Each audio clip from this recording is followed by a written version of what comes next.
암몬에 관한 말씀을 가지고 함께 묵상하고 우리 기도하도록 하겠습니다. 1절 말씀을 보십시다. 49장 1절 말씀을 보면 암몬 자손에 대한 말씀이라. 여호와께서 이와 같이 말씀하시되 이스라엘이 자식이 없느냐 상속자가 없느냐 말감이 갓을 점령하며 그 백성이 그 성읍들에 사는 것은 어찌 됨이냐고 했습니다. 여러분, 여기에 나오는 이 말감이라는 것은 이 암몬 나라가 섬기고 있던 우상의 이름, 신의 이름입니다. 고대 세계에서는 다른 나라의 땅을 정복했다는 것을 이런 식으로 이제 곧잘 표현을 했죠. 이긴 나라의 신이 상대방 나라의 신을 이긴 것으로 생각했기 때문에 말감이 갓을 점령했다, 이렇게 표현을 한 것입니다. 그래서 하나님이 진노하셔서 이스라엘에 자식이 없고 상속할 사람이 없어서 말감이 그 땅을 차지했냐, 뭐 이런 말씀이죠. 여러분, 이것은 이 배경이 되는 사건은 이것입니다. 북쪽 이스라엘이 아수르에 의해서 멸망할 때 암몬 자손들이 이때다 싶어서 이제 갓 지파가 살고 있던 땅을 자기들이 들어와서 점령한 것을 두고 하나님이 이제 심판하신다라고 말씀을 하신 것입니다. 화면에 지도를 잠깐만 한번 같이 보십시다. 왜 암몬이 갓 지파의 이 지역을 정복했느냐 하면 둘이 붙어 있었어요. 원으로 표시되어 있는 부분이 암몬이 나라로 살고 있던 곳입니다. 그리고 그 바로 옆이 이 갓 지파가 분배받아서 살던 이제 길르앗 지역이었습니다. 그리고 국경이 이렇게 붙어 있으면 문제가 없을 수가 없죠. 게다가 이 암몬 족속이 살던 이 지역은 자기들이 이제 친형제국이죠. 친형제국인 지난 주간에 말씀드렸던 이 모압이 자리 잡은 국가는 조금 다른 지역입니다. 척박한 곳이었어요. 옆으로는 아라비아 사막이 있고 그래서 땅이 뭐 그렇게 훌륭한 그런 땅은 실은 아니었습니다. 모압은 자기들의 땅을 아낄 정도로 괜찮은 지역에 살았지만 암몬은 그렇지 않았기 때문에 호시탐탐 반대쪽으로 이 길르앗 지역을, 요단강을 끼고 있는 이 길르앗 지역을 차지하고 싶어서 노리고 있었던 것입니다. 여러분, 성경을 보게 되면 이들이 길르앗 지역을 침범했던 사례들은 굉장히 많습니다. 사사기에 보게 되면 입다라는 사사가 나오지 않습니까? 입다가 통치하던 이제 그때는 이 이스라엘 지역이 침략받은 대부분의 사건이 다 이 암몬으로부터 온 침략이었습니다. 그게 한 18년 가까이 괴롭혔던, 이스라엘을 괴롭혔던 나라가 이 암몬이었습니다.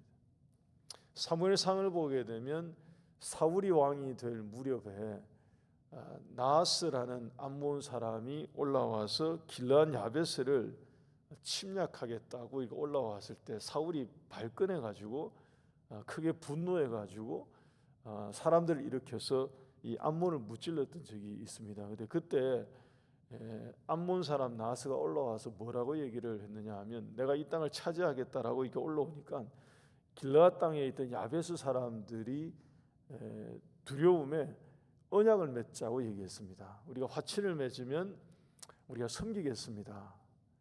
봐달라는 거죠. 근데 이 나하스가 오른쪽 눈을, 이스라엘 사람들의 남자들의 오른쪽 눈을 다 빼면, 자기들 스스로 오른쪽 눈을 다 빼면 화친 조약을 받아주겠다고 얘기한 것입니다. 이게 굉장한 모욕감을 준 거죠. 그 얘기를 이제 사울이 듣고 그때 당시만 해도 이제 사울이 이제 의분이 가득 차서 올라와서 전쟁했던 뭐 이런 장면들이 실은 다 암몬과의 관계 속에서 형제국임에도 불구하고, 같은 이스라엘 족속임에도 불구하고 이제 이렇게 됐던 거죠. 그러다가 결정적인 순간에 이제 이 땅을 차지한 것입니다. 말씀드린 것처럼 북이스라엘이 아수르에 의해서 멸망될 그 무렵에 이제 어수선한 시기를 타서 이제 이때다 싶어서 암몬이 이 갓 지역을 차지하게 된 것입니다. 1절의 말씀은 바로 그것이었죠. 하나님이 심판을 그래서 암몬에 대해서 선포하십니다. 4절 말씀 보십시오. 4절 말씀에 패역한 딸아 어찌하여 꼴짝이 곧 내 흐르는 꼴짝이를 자랑하느냐. 네가 어찌하여 재물을 의뢰하여 말하기를 누가 내게 대적하여 오겠느냐 하느냐. 암몬 이 사람들은 자기들이 가지고 있었던 흐르는 꼴짝이라고 표현되어 있는 것은 군사력을 뜻하는 것입니다. 그러니까 이들이 이제 땅이 좀 그런 땅이니까 힘을 비축해서 이제 주변 나라들을 차지하겠다는 좀 이런 것들 이제 이런 그런 것을 이제 빗대어서 표현한 이런 말씀이죠. 흐르는 골짜기와 재물은 불을 상징하고요. 그러니까 군사력과 재물을 가지고 힘과 풍부한 자원을 가지고 하나님의 백성들을 침략해서 이제 삼켰다 하는 것입니다. 하나님이 이것에 대해서 진노하십니다.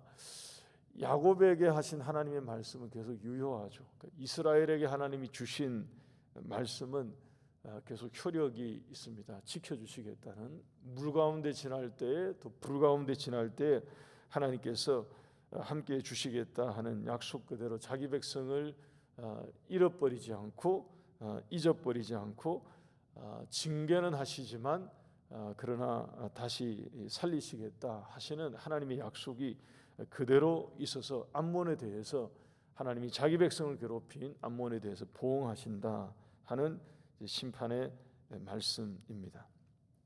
그런데 여러분, 이것은 암몬에 대한 하나님의 결정이고요, 그리고 하나님의 판단이고요, 하나님의 심판의 말씀 맞습니다. 그런데 여기서 우리가 한 가지 더 다른 점을 이제 생각해 볼 필요가 있습니다. 오늘 이 말씀에서 우리가 첫 번째로 한 가지 기억해야 될 것은 하나님께서 암몬에 대한 심판을 통해서 자기 백성에 대한 하나님의 마음을 우리에게 이제 보여주신 거고요. 이게 우리 한 가지 기억해야 될 교훈이고, 아울러서 다른 점을 우리가 하나 생각해 볼 필요가 있습니다. 이 대목을 넘어가기 전에 암몬에 대한 예언의 말씀을 통해서 이제 이 부분을 넘어가기 전에 한 가지 더 생각해 볼 필요가 있는 것이 있습니다. 우리 앞에서 봤던 지도를 한 번만 더 다시 보십시다.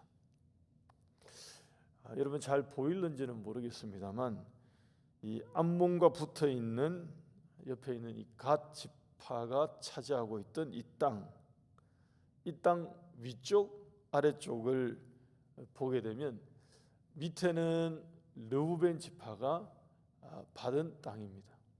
그리고 위쪽은 므낫세 절반 지파가 차지하고 있던 땅이죠. 흔히 말해서 이제 동므낫세라고 얘기합니다. 이쪽은 그러니까 이쪽으로 여러분들이 보시는 화면 쪽은 이쪽이 동쪽이고 서쪽이고, 그러니까 절반은 므낫세 절반은 이쪽을 차지했고 이제 나머지 절반은 이쪽을 차지했죠. 가운데 요단강이 흐르고 있고요. 여러분 여기를 보시면 르우벤과 갓과 므낫세 절반 지파가 강을 건너가지 않고 요단강 동쪽 편을 차지한 일을 아실 것입니다. 그래서 여기에는 질문이 늘 따라붙어요. 하나님이 약속하신 땅이 요단강 동쪽을 포함하냐 포함하지 않느냐 하는 이 질문은 실은 견해차가 있습니다. 그래서 우리가 정리할 필요가 있어요. 엄밀하게 여러분 정확하게, 그리고 하나님이 원래 말씀하신 것을 그대로 지경을 말씀을 드리면 요단강 건너 있는 요단강 서쪽 땅이 하나님이 약속하신 땅입니다. 요단강 동쪽 편에 있는 것은 아닙니다. 민수기 말씀을 보게 되면 하나님이 경계를 정확하게 구획을 주셨습니다. 그래서 모세가 요단강을 건너서 가고자 할 때 이 르우벤과 갓과 므낫세 절반 지파가 자기들은 이 땅을 가만히 보니까 굳이 안 가도 될 것 같아요. 여기도 괜찮고 살만하고 광활하고 우리는 굳이 강을 건너가서 거기 가서 가나안 땅을 차지하겠다고, 하나님이 약속하신 그 땅을 차지하겠다고 우리가 막 그렇게 하지 않아도 되겠다는 생각이 들어서 아마 여러 번 설명을 드렸기 때문에 여러분들 아실 것입니다. 모세에게 우리는 남겠다고 얘기했죠. 우리는 강 건너에 있는 저기에서 분배받는 그 권리를 우리는 행사하지 않겠다. 여기에 그냥 있도록 해주시면 됩니다라고 얘기를 했을 때 모세가 또 그렇게 하지 말라고, 우리가 모두 같이 넘어가서 같이 힘을 모아서 하나님이 약속하신 땅을 차지하고 돌아오게 되면 너희들이 여기에 살 수 있도록 해주겠다라고 얘기해서 이제 이게 다 끝났죠. 그래서 괜찮게 다 끝났습니다, 여러분. 하나님이 약속하신 땅은 요단강을 건너 있는 땅이 맞는데 이들은 이쪽에 남은 거죠. 그래서 여러분 이렇게 이해를 하셔야 됩니다. 하나님이 결국에는 모세를 통해서 요단강 동쪽에 있는 땅도 허락을 결과적으로 해 주신 거예요. 그래서 원래 약속의 땅은 요단강 서쪽에 있는, 강을 건너 있는 그 가나안 땅이 하나님이 원래 말씀하신 약속의 땅은 거기입니다. 근데 이쪽 요단강 동쪽에 있는 르우벤과 갓과 므낫세 절반 지파가 차지한 이쪽 땅은 하나님의 허락 가운데 일종의 확장된 약속의 땅과 같은 그런 것이죠. 2차적으로 확장된 그런 땅과 같은 그런 곳입니다. 제가 이 말씀을 드리는 이유가 뭐냐면, 아수르에 의해서 북쪽 이스라엘이 무너지고 이 땅이 침략받을 때 여러분 어디가 제일 먼저 다 넘어가고 점령당하는 땅이 되느냐? 요단강 동쪽입니다. 이쪽이 가장 먼저 침략받고요, 다 무너집니다. 오늘 나오는 이 갓 지파만 그런 게 아니고요, 르우벤이 차지했던 땅도 그렇고요, 위에 므낫세 절반 지파가 차지했던 땅도 그렇고요, 아수르에 의해서 북쪽 이스라엘이 멸망하고 외세의 침략을 받아서 나라가 무너질 때 이쪽이 먼저 제일 먼저 점령이 되고 끝납니다. 우리에게 주는 교훈이 없지 않아 저는 있다고 생각을 합니다. 여러분 지난 주일에 우리가 나누었던 말씀의 내용을 여러분 기억하실 것입니다. 대저 하나님의 모든 말씀은 뭐하지 못하심이 없다고요? 능하지 못하심이 없다. 이 얘기는 하나님이 하신 모든 말씀은 정확하고요, 하나님의 때에 그것이 하나님이 말씀하신 그대로 이루어지는 것이고요, 또 되어가고 있는 것이고, 우리는 그래서 말씀 앞에 옷깃을 여며야 되고요, 하나님이 기록해 주신 말씀 그대로 두렵고 떨림으로 우리는 읽고 또 묵상하고 그 말씀 붙들고 말씀을 기준으로 살아가야 하고요, 앞으로도 우리 신앙인들은 거기에서 있어야 합니다. 하나님이 원래 말씀하신 그 약속의 땅, 그 땅을 이들은 약하게 본 것입니다. 자기들 스스로의 마음에 그것을 가볍게 본 거죠. 우리가 굳이 요단강을 건너가서 그 땅을 차지하겠다고 막 애쓰고 그걸 지키겠다고 막 그러지 않아도 이 땅도 똑같이 보이는 거죠. 뭐 어떤 점에서는 더 괜찮아 보이는 거죠. 굳이 안 건너가도 우리는 뭐 이것으로 충분합니다. 여기를 그냥 저희들 주시면 일종의 우리는 약속을 내려놓겠다, 뭐 이런 거였거든요. 이들은 그때 당시에는 그게 수습이 됐고 괜찮아 보였고요, 모세는 허락을 했고요. 그러니까 하나님은 모세를 통해서 허락해 주신, 하나님이 허락하신 것으로 보여지는데 결국에는 이렇게 되는 거죠. 오늘 말씀과 같은 곳에 와 보니까 이제 이렇게 되는 거죠. 우리가 하나님의 말씀에 그래서 더 겸비하게 서야 한다는 것입니다. 하나님께서 주신 약속의 말씀 그대로 이들도 실은 따라 강을 건너서야 되는 거죠. 이런 사건들을 만나게 될 때 우리 그런 점도 묵상해 보게 된다는 것입니다.